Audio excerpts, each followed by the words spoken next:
मुस्कान साहनी एक auto rickshaw चलाने वाले की बेटी का नाम आपने सुना होगा।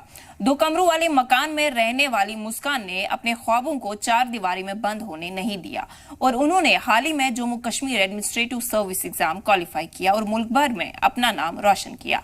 ये सफर मुश्किलात से भरा था, काफी जद्दोजहद की, ताने सुने, लेकिन मुस्कान ने कभी हार नहीं मानी। आइए सुनते हैं ये दिलचस्प कहानी खुद मुस्कान की जबानी। आदाब, मैं हूं यास्मीन खान और आप देख रहे हैं जी सलाम का डिजिटल प्लेटफॉर्म। मुस्कान साहनी जानीपुर जम्मू से ताल्लुक रखने वाले एक ऐसी लड़की है जिसका नाम कल तक कोई नहीं जानता था। काफी फख्र से उनके वालिद ने दिन रात मेहनत की, ऑटो रिक्शा चलाते रहे, लेकिन मुस्कान के सपने पूरे करने में उनका भरपूर साथ दिया। आइए मुलाकात कराते हैं आपकी मुस्कान से और जानते हैं कि कैसे उन्होंने ये मकाम हासिल किया और कैसे उन्होंने अपने जद्दोजहद को अपनी ताकत बनाया। जी सलाम में आपका खैर मकदम है मुस्कान, और जी सलाम की तरफ से जो आपकी अचीवमेंट है उसके लिए बहुत बहुत मुबारकबाद। बहुत बहुत शुक्रिया। सबसे पहले सभी को जो है नमस्कार मेरा। सबसे पहले मैम को और जी सलाम की पूरी टीम को जिन्होंने मुझे यहाँ पे आमंत्रित किया, और जितने भी दर्शक हैं उनको भी। मुस्कान, हाल ही में आपने JKS एग्जाम क्वालिफाई किया, हर जगह से आपको मुबारकबाद मिलने लगी, लेकिन इस मकाम को हासिल करने के पीछे का जो सफर है, शुरुआत से उसके बारे में बताएं। सफर की जो शुरुआत थी वो थी इसकी एडवर्टाइजमेंट से। मैंने ग्रेजुएशन के दौरान जो है इसके बारे में नहीं पढ़ा है। मेरी ग्रेजुएशन जो है 2020 में जो है कंप्लीट हुई थी, लेकिन कोरोना की वजह से जो है सब कुछ डिले हो गया था। तो उस वजह से नवंबर में जाके हमें मार्कशीट मिली और अगले साल ही 2021 में फरवरी या मार्च में इसकी एडवर्टाइजमेंट आ गई और मैंने फॉर्म फिल कर दिया। तब तक मैंने कुछ भी नहीं तैयारी की थी, मुझे इसके बारे में इतनी कुछ जानकारी भी नहीं थी। तो मैंने उसकी तैयारी जो है इसके साथ स्टार्ट की। फिर उसके जब एडवर्टाइजमेंट आई तो 2021 में आई थी और अब 2023 है, तो मतलब लगभग 2 साल में जितना मुझे वक्त मिल पाया उतने ही वक्त में मैंने इसकी तैयारी की है। तो ये एक सफर रहा है मेरा। हाँ, उसमें बीच बीच में बहुत सी चीजें आई, वो जैसे आप पूछते चलेंगे मैं आप सभी को बताती चलूं। जी, आपके जो पापा है ऑटो रिक्शा चलाते हैं, कमाई उतनी ज्यादा नहीं हो पाती कि रेफरेंसेस, नोट्स और कोचिंग के लिए भेज सके, तो कैसे इन ऑब्स्टैकल्स को फेस किया आपने?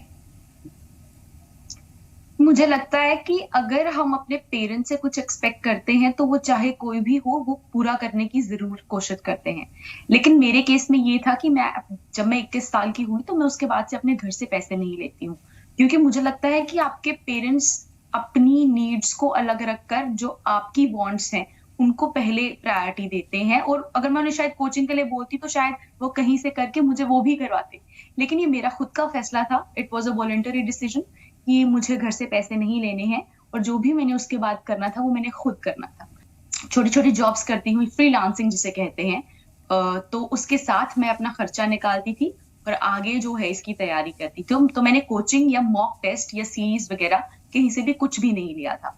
और कोरोना के टाइम पे जब हमारा एग्जाम शुरुआत थी तब तो मतलब इतना बुरा हाल था कि हर इंसान जो राजा था वो भी रंक था। तो मुझे लगता है कि बहुत ज्यादा और भी प्रायोरिटीज थी मेरी as compared to mock series खरीदना।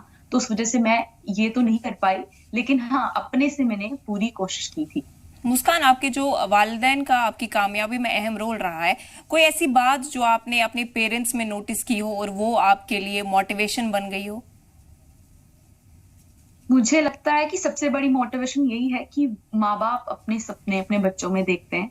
वो चीज मुझे हर वक्त दिखती थी।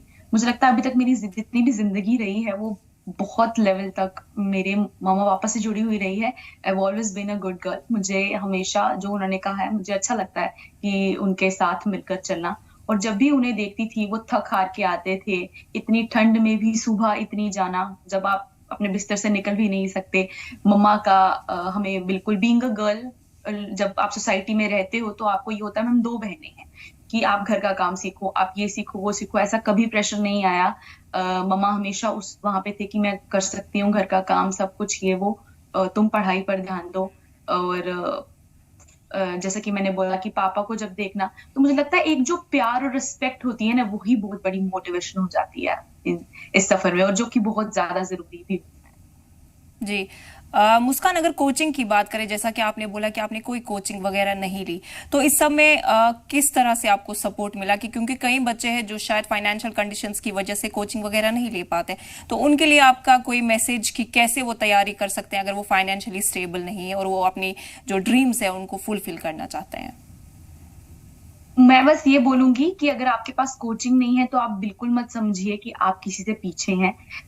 सिर्फ आपको मेहनत की थोड़ी ज्यादा जरूरत होगी, क्योंकि आपको बना बनाया खाना नहीं मिलेगा, आपको उसे हर जगह से जो है छांटना पड़ेगा। क्योंकि इंटरनेट का ये दौर है, ये एक ऐसा दौर है जहां पे आपको कुछ भी चाहिए, लाइक कुछ भी, तो आप इंटरनेट एक सर्च से जो है उस चीज को पा सकते हैं। तो मुझे लगता है कि अगर आप इतना समझते हैं, इतने काबिल होते हैं, थोड़ा इस एग्जाम से पहले आपको थोड़ी रिसर्च करनी पड़ेगी, ये मैं बोलती हूँ।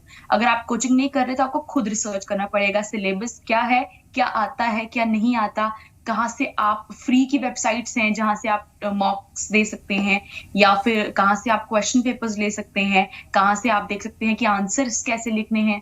क्योंकि बहुत मटेरियल है ऑनलाइन, लेकिन उसमें से क्या सही है क्या गलत है वो अगर आप छांट सकते हैं तो आपको कोचिंग की बिल्कुल जरूरत नहीं है। और दूसरी ये चीज, कोचिंग में होता है कि एक सर्वेलेंस रहता है, कोई बोलता है आपको पढ़ने के लिए, यहाँ पे आपका सर्वेलेंस आप खुद है, आपको खुद पता है आपको कितना पढ़ना है, कितना आपको टारगेट बनाना है, टाइम टेबल कितना रखना है। आई थिंक ये सब चीजें अगर आप कर सकते हैं, इतना विल पावर है, तो coaching is just another thing. जी। मुस्कान, जैसा कि आपने कहा कि आपने जो है पढ़ाई के साथ साथ बाकी जॉब्स वगैरह भी की, तो आपने ऑल इंडिया रेडियो में भी काम किया है, तो उसका क्या रोल रहा है आपकी लाइफ में? जैसा कि आपने कहा कि आपने लोगों से सीखा है, तो ऑल इंडिया रेडियो का कितना बड़ा रोल रहा है आपकी जर्नी को लेके? बहुत बड़ा रोल रहा है, क्योंकि ऑल इंडिया रेडियो ने मुझे सबसे पहले तो एक जैसे कहते हैं ना पॉकेट मनी, वो वहां से आती थी। एक सस्टेनेबल, जहां पे मैं सस्टेनेबिलिटी रख सकूं। दूसरी ये चीज कि पर्सनालिटी टेस्ट एक ऐसा टेस्ट होता है इसमें, या फिर एक आपका नेचर डेवलप करना, वो बहुत जरूरी है। अगर आप पढ़ भी रहे हैं लेकिन आप समझ नहीं पा रहे हैं प्रॉब्लम्स को, तो वो बहुत गलत चला जाता है। ऑल इंडिया रेडियो से मैं बहुत लोगों से मिली हूँ, चाहे वो ऑलरेडी ऑफिसर्स हों या फिर अपने पदों पे जहां जहां पे काम करने वाले डिफरेंट प्रोफेशन के लोग हों। तो मुझे लगता है कि वो चीज उसने मुझे बहुत खोला है, अपनी प्रॉब्लम्स को वोकलाइज करना, और साथ ही साथ हर चीज को जानना कि क्या सही है क्या गलत है, और एक थ्रो रखना, क्योंकि जब हम लाइव शोज करते हैं हम वहां पे गलती करने की गुंजाइश नहीं रख सकते। जी। मुझे वो चीज आई, जी, तो उस वजह से मेरा काफी ज्यादा जो है पॉजिटिव पॉइंट रहा। मुस्कान, चूंकि आपकी एज बहुत कम है और इस एज में अक्सर जो लड़कियां हैं वो मतलब ऐसा रहता है उनकी लाइफ में कि वो अपनी लाइफ एंजॉय करना चाहती है, लेकिन जैसा कि आपने कहा कि आपने पहले से बहुत मेहनत की, या आपने कोचिंग नहीं ली, आपने रेफरेंसेस वगैरह कैसे मैनेज किए, तो कभी ऐसा कुछ रहा आपकी लाइफ में कि आप भी चाहते थे कि दूसरी लड़कियों की तरह आप भी स्ट्रेस फ्री रहे और अपनी लाइफ जो है एंजॉय किए, या हमेशा रेस्पॉन्सिबिलिटी की वजह से आप स्ट्रेस्ड रही, या कोई ऐसा डिप्रेशन वाला फेज रहा हो लाइफ में?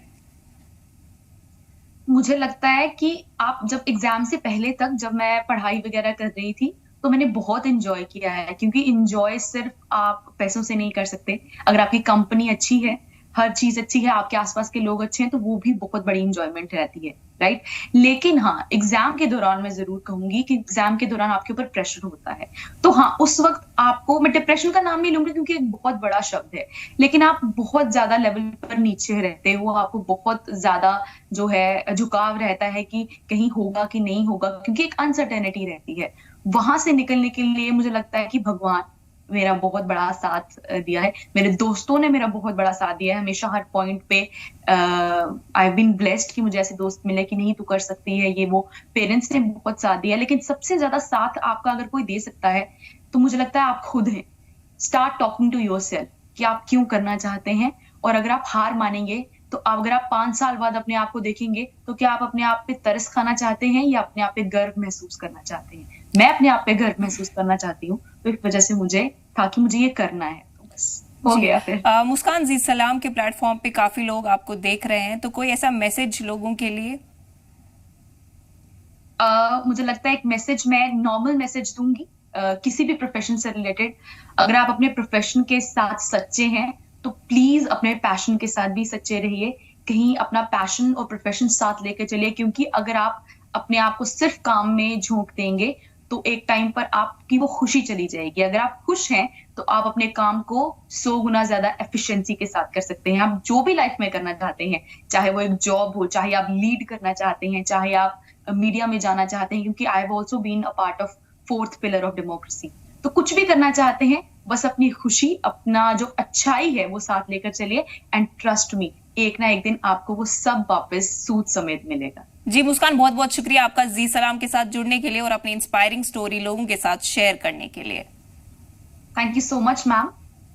तो ये थी जम्मू कश्मीर से ताल्लुक रखने वाली मुस्कान की कहानी, जिन्होंने अपनी जिंदगी के किस्सों को अपनी जिंदगी का हिस्सा माना, अपने स्ट्रगल्स को अपनी ताकत बनाया और मुल्क भर में अपना नाम रोशन किया।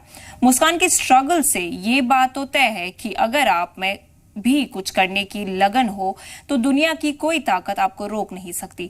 बस जरूरत है मेहनत की, लगन की और हौसले की।